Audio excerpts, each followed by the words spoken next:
दोस्तों, भगवान श्री कृष्ण के भक्त पूरी दुनिया में मौजूद हैं और महाभारत के समय पर श्री कृष्ण ने कलयुग की भविष्यवाणियां भी करी थी कि आने वाला युग कैसा होगा।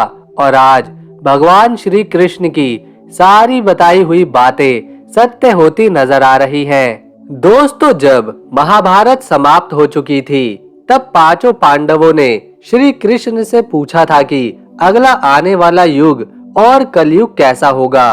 तो भगवान श्री कृष्ण ने पांचों पांडवों से कहा कि तुम सभी जाकर जंगल में घूम आओ और जो भी चीज तुम्हें वहां दिखे उसका आकर वर्णन मेरे सामने करो। पांचों भाई जंगल में श्री कृष्ण की बात सुनकर चले जाते हैं और जब वह जंगल पहुंचते हैं तो उन सभी ने कुछ ऐसा देखा कि वह सभी आश्चर्यचकित रह गए।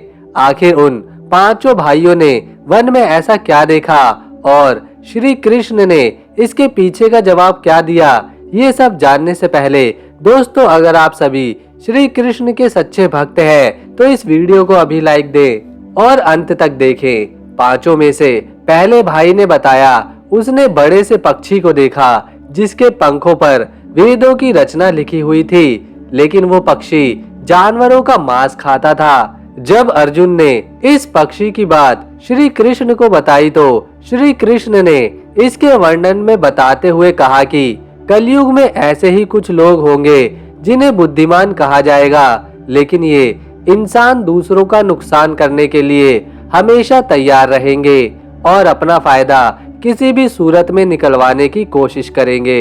इसके बाद पांचों भाइयों में से भीम ने जंगल में आगे जाकर एक गाय देखी जो अपने बच्चों को इस कदर चाट रही थी कि उसके शरीर से खून बहने लगा, जिसे देखकर भीम एकदम हैरान रह गए और श्री कृष्ण को यह सब अपनी आंखों देखी घटना बताई और इस घटना का अर्थ स्पष्ट करने के लिए कहा। जवाब में भगवान श्री कृष्ण ने बताया कि कलयुग में लोग अपने बच्चों से इतना प्यार करेंगे कि उनके प्यार के चलते उनके बच्चों का विकास ही रुक जाएगा।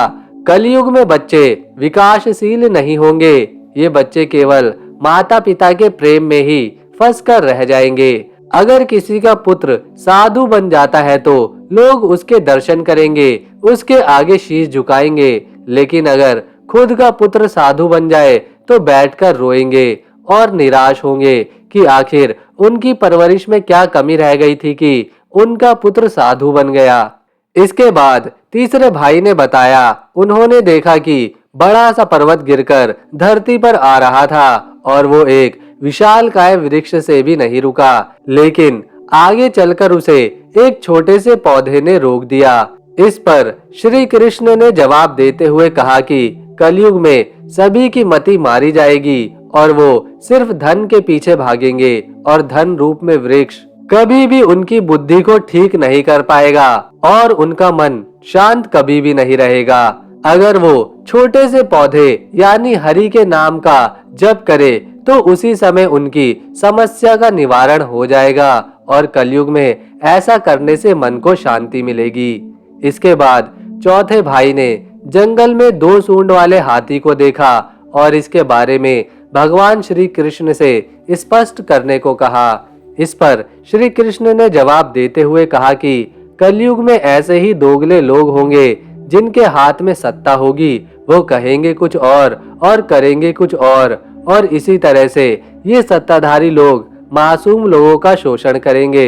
इसके बाद पांचों में से आखिरी भाई सहदेव ने जंगल में देखा कि वहाँ बहुत सारे कुएं हैं, पर उनमें से बीच वाला कुआं बिल्कुल खाली था। सहदेव को यह अजीब लगा और उन्होंने श्री कृष्ण से इसका अर्थ मांगा तो श्री कृष्ण ने इसका अर्थ स्पष्ट करते हुए कहा कि कलयुग में लोग अपनी पुत्रियों के विवाह में दिखावा करने के लिए बहुत ज्यादा धन खर्च करेंगे, लेकिन किसी भूखे और गरीब व्यक्ति को देखेंगे तो उसे दान नहीं देंगे, खाना नहीं खिलाएंगे।